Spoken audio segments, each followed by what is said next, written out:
आपको एक गाड़ी दिखाता हूँ मैं, यहाँ से जो नीचे को ना खाई में गई है, मगर बचत हो गई मेरे हिसाब से, क्रेन ही निकालेगी इसको।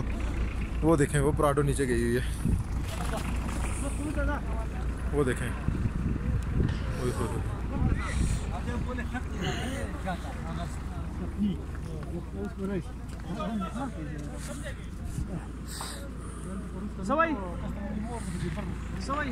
सर ये कैसे निकलेगी क्रेन के साथ?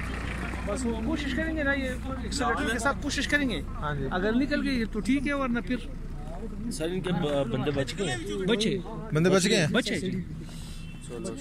ये लोगों को हम बता रहे थे खुदा के वास्ते, ये जो बंदे खड़े हैं वो जब गाड़ी ऊपर से आती है तो ये फिसल जाते हैं। हाँ जी, आप रोड छोड़े खुदा के लिए, ये चेंज डाले, लेकिन ये नहीं मानते। तो ये चेंज नहीं है तो मसला तो ये बना है। अच्छा चेन ने इसको डाला हुआ नहीं डाला है ना, मसला तो ये है। वो पीछे हट जाओ सारे। ओ तेरी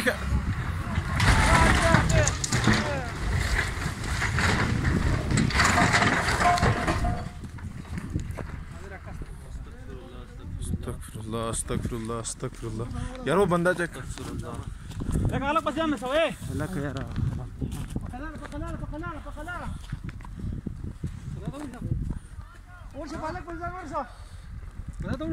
जिंदा बचत होगी।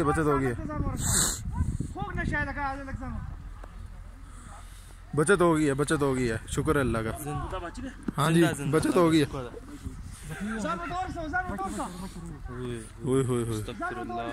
जुल्म हुई, वीडियो रिकॉर्ड होगी मेरी सारी होगी। हाँ यार और कोई गड्डी आ सकती पिछो यार।